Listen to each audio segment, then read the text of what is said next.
हाय दोस्तों, welcome to the channel. और आज के इस वीडियो में हम लोग बात करेंगे कैसे कुछ कंपनियां जो कि उसकी उतनी ग्रोइंग नहीं रहती है जितना हम लोग मानते हैं, और उस सब का वो कंपनी नहीं रहती है, लेकिन तब भी उस कंपनी का प्राइस बढ़ने लगता है। तो हम लोग को लगता है कि भाई कैसे बढ़ रहा है, और उसका जो न्यूज़ है हम लोग सुनते हैं कि इसमें कुछ ऐसा हुआ है कि ये कंपनी ग्रो हो रही है।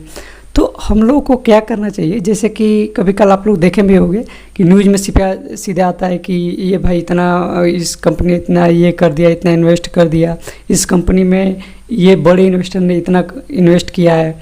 या फिर कुछ ऐसा होता है कि कंपनी ऐसा इन्वेस्टमेंट किया जिसके कारण इसका जो स्टॉक का प्राइस है वो बढ़ने लगता है। तो ऐसा क्या होता है कि जो हम लोग का जो माइंड होता है वो सोचता है कि अच्छा, इस कंपनी के साथ ये हुआ है तो इसका मतलब आने वाले समय में और ग्रो होगा ये कंपनी और स्टॉक मार्केट जल्दी से बढ़ेंगे। तो हम लोग क्या करते हैं कि सारा पैसा उसी में लगा देते हैं। अब ये नहीं चेक करता है कि वो जो न्यूज़ है वो कैसी न्यूज़ है, क्या ये एक केवल हम लोग एक देख कर कि ये एक कंपनी के साथ अच्छा हुआ तो हम लोग अपना पैसा लगा दें। क्योंकि किसी भी कंपनी में पैसा लगाने से पहले बहुत सारी चीज़ों को चेक करना पड़ता है। तो केवल एक चीज़ें देखकर ही हम लोग किसी भी कंपनी में पैसा नहीं लगा सकते हैं। तो ये कंपनियां कैसे हम लोग को पागल बनाती है, यानी कि जो नए इन्वेस्टर रहे उनको भी, या जो लोग सीख रहे हैं उनको कैसे पागल बनाती है कि क्या करती है कि अपना एक तरफ से मार्केटिंग करती है कि ये मेरे कंपनी में ये नया चीज़ हो रहा है, तो जिससे लोगों को लगता है कि अच्छा ये कंपनी आने वाले समय ग्रो हो रही है, तो वो लोग अपना पैसा लगाते हैं। और जिसके कारण ये कंपनी क्या करती है कि इन्वेस्टर से पैसा लेकर, और कभी कभी तो कंपनियां भाग भी जाती है। लेकिन अभी तो सेबी का रूल आया है जिसके कारण बहुत सारे इसको रेस्ट्रिक्शन किए गए हैं, तो वो तो बाद में बात करेंगे किस टाइप का रेस्ट्रिक्शन है। लेकिन भागना एक तरफ से आज के समय में उतना पॉसिबल नहीं है, लेकिन वो आपका पैसा लेकर वो हो सकता है कि वो कंपनी फिर ग्रोथ रेट में लगाए, या फिर कुछ कंपनी का उतना जितना हम लोग सोचते हैं उतना ग्रो नहीं हो, तो ऐसे में हमारा पैसा डूब भी सकता है।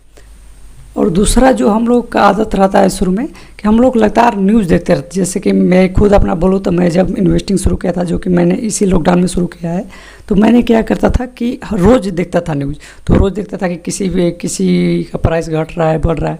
तो मैं खुद एक तरफ से कभी बढ़ता था तो खुश रहता था, जब नीचे जाता था तो थोड़ा सा मायूस हो जाता था।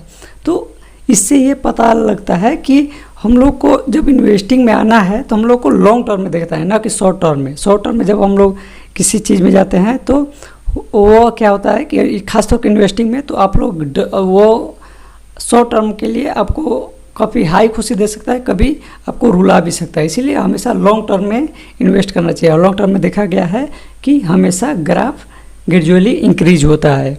तो इसीलिए हम लोग को इन सारी चीज़ों पर ध्यान देना चाहिए। और जो ये कंपनी हम लोग को पागल बनाती है न्यूज़ के माध्यम से, या कई अखबार के कई जो स्टोरी रहती है वो छापती है, तो ये सारी चीज़ों से हम लोग को बचना चाहिए। और कोई भी एक फैक्टर देखकर हम लोग को किसी कंपनी में पैसा नहीं लगाना चाहिए। तो चलिए मिलते हैं इसी टाइप के इंटरेस्टिंग वीडियो के साथ, तब तक के लिए बाय बाय।